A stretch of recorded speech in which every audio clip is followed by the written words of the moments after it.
Inilah Injil suci menurut Lukas. Pada waktu itu, Yesus tiba di Yerusalem dan masuk ke bait Allah. Maka mulailah ia mengusir semua pedagang di situ. Ia berkata, "Ada tertulis, rumahku adalah rumah doa, tetapi kalian telah menjadikannya sarang penyamun." Tiap-tiap hari Yesus mengajar di bait Allah. Para imam kepala dan ahli Taurat, serta orang-orang terkemuka bangsa Israel berusaha membinasakan Yesus. Tetapi mereka tidak tahu bagaimana harus melakukannya, sebab seluruh rakyat terpikat kepadanya dan ingin mendengarkan Dia. Demikianlah sabda Tuhan.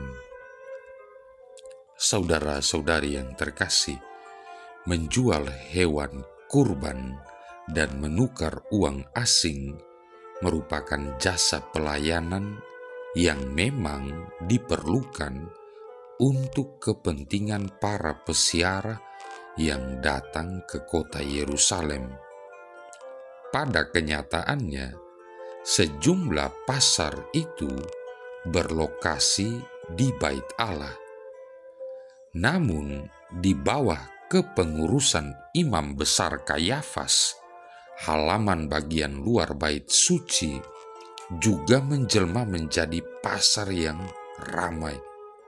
Penyusupan tempat berdagang ini ke dalam halaman bangunan suci ini sungguh tidak berkenan di mata sejumlah orang. Namun apa daya, karena tempat itu dikelola oleh para petugas bait suci, mereka yang memegang kekuasaan di bidang keagamaan. Bayangkanlah betapa hiruk-pikuknya tempat seperti itu. Domba-domba mengembik keras sambil mengeluarkan aroma yang tidak sedap. Burung-burung mengepak-ngepakkan sayap, dan gemerincing uang-uang logam para penukar uang sungguh sangat mengganggu telinga. Bayangkanlah betapa sulitnya dan tidak nyamannya orang-orang yang takut kepada Allah, terutama mereka yang adalah orang-orang non-Yahudi yang hanya diperbolehkan masuk sampai batas itu saja, tidak boleh masuk lebih jauh lagi. Oleh karena itu, Yesus mengusir para pedagang karena Dia ingin memelihara bait suci sebagai tempat doa bagi setiap orang. Saudara-saudari yang terkasih, Yesus tentunya juga merasa terganggu dengan para pedagang yang mendongkrak nilai tukar mata uang atau menjual hewan-hewan kurban dengan harga setinggi langit. Praktek-praktek demikianlah yang membuat Yesus dengan geram menyatakan, "Ada tertulis, rumahku adalah rumah doa, tetapi kamu menjadikannya sarang penyamun." Sebagaimana halnya dengan para imam di bait Allah dan para administrator pada zaman Yesus, kita manusia modern yang adalah para anggota gereja juga menghadapi banyak perangkap. Kepentingan diri sendiri senantiasa ingin menguasai hati dan tindakan-tindakan kita. Di dunia barat, mereka yang dinamakan Katolik konservatif dan Katolik liberal tergoda untuk saling mengkritisi satu sama lain dengan keras. Dewan paroki dapat merupakan ajang pertikaian dan konflik, juga arena kelas antar pribadi-pribadi yang duduk di sana, lebih daripada hasrat yang tulus untuk membangun gereja. Ketiadaan doa setiap saat dapat merampas kita dari sukacita dan damai sejahtera yang senantiasa harus menjadi tanda dari orang-orang yang percaya kepada Kristus sebagai Tuhan dan Juru Selamat.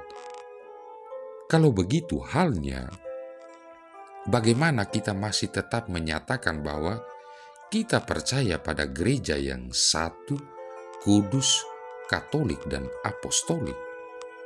Jawabnya, karena gereja itu sebuah institusi yang bersifat insani dan pada saat yang sama bersifat ilahi. Dengan begitu, kekudusan gereja adalah real, namun juga tidak sempurna. Kita bisa lihat dalam konstitusi dogmatis Lumen Gentium tentang gereja artikel 48. Gereja itu suci dan sekaligus harus selalu dibersihkan serta terus-menerus menjalankan pertobatan dan pembaharuan. Lumen Gentium artikel 8. Masing-masing kita dapat berpartisipasi dalam pembaharuan gereja yang berkesinambungan melalui doa-doa kita dan lewat upaya yang tulus untuk senantiasa berjalan dalam kasih Tuhan. Marilah kita bersama-sama bergabung dalam gerakan pembaharuan gereja supaya tanda Kristus dengan lebih cemerlang bersinar pada wajah gereja. Lumen Gentium artikel 15. Saudara-saudari yang terkasih, pada hari ini juga gereja merayakan peringatan Santa Cecilia, perawan dan martir. Santa pelindung musik ini hidup pada masa awal gereja. Cecilia adalah seorang gadis bangsawan Romawi yang telah mempersembahkan hatinya kepada Kristus.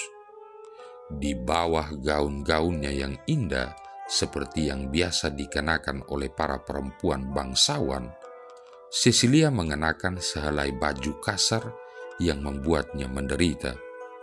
Cecilia ingin mempersembahkan silihnya itu kepada Yesus, pengantin yang telah dipilihnya. Tetapi ayah Cecilia menikahkannya dengan seorang pemuda bangsawan kafir. Dikisahkan bahwa pada saat perayaan pernikahan berlangsung, pengantin yang cantik itu duduk menyendiri. Di dalam hatinya ia menyanyikan puji-pujian kepada Tuhan serta berdoa memohon pertolongannya. Ketika ia dan Valerianus suaminya tinggal sendiri, ia memberanikan diri berkata kepada suaminya, "Aku mempunyai suatu rahasia yang hendak kukatakan kepadamu. Ketahuilah bahwa aku mempunyai seorang malaikat Allah yang menjagaiku, dan jika engkau memperkenankan aku memegang janjiku untuk menjadi pengantin Kristus saja, maka malaikatku akan mengasihimu seperti ia mengasihiku." Valerianus amat terperanjat. Ia berkata dengan lembut, "Tunjukkanlah kepadaku malaikatmu. Jika ia datang dari Tuhan, aku akan mengabulkan permintaanmu." Kata Cecilia, "Jika engkau percaya akan Allah yang satu dan benar, serta menerima air pembaptisan, maka engkau akan melihat malaikatku." Kemudian Valerianus pergi menemui Uskup Urbanus yang menerimanya dengan gembira. Setelah menyatakan pengakuan iman Kristiani, Valerianus dibaptis dan pulang kembali kepada Cecilia. Di sana di samping istrinya, pemuda itu melihat malaikat yang menakjubkan. Tibertius, saudara Valerianus, belajar iman Kristiani dari Cecilia. Cecilia mengisahkan Yesus dengan begitu indahnya, hingga tidak lama kemudian Tibertius pun dibaptis juga. Bersama-sama kedua pemuda itu melakukan banyak perbuatan amal kasih. Ketika mereka ditangkap oleh karena menjadi murid Kristus, dengan berani mereka memilih mati daripada mengingkari iman mereka kepada Yesus. Dengan kasih sayang, Cecilia menguburkan jenazah mereka sebelum akhirnya ia sendiri ditangkap. Cecilia mempertobatkan para petugas yang berusaha membujuknya untuk mempersembahkan korban bakaran kepada berhala.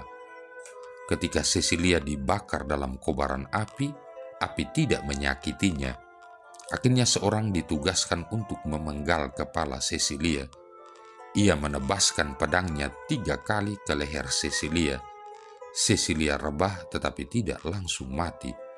Ia tergeletak di lantai rumahnya sendiri, tak mampu bergerak. Meskipun begitu, dengan mengacungkan 3 jari dengan tangannya yang satu dan 1 jari di tangan yang lain, ia masih menyatakan imannya kepada Allah Tritunggal Maha Kudus. Marilah berdoa. Allah Bapa yang Maha Rahim, indahkanlah kiranya doa dan permohonan kami pada peringatan Santa Cecilia Martirmu.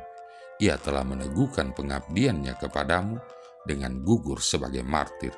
Dengan pengantaran Yesus Kristus Putramu Tuhan kami, yang bersama dengan Dikau dalam persatuan Roh Kudus hidup dan berkuasa, satu Allah sepanjang segala masa.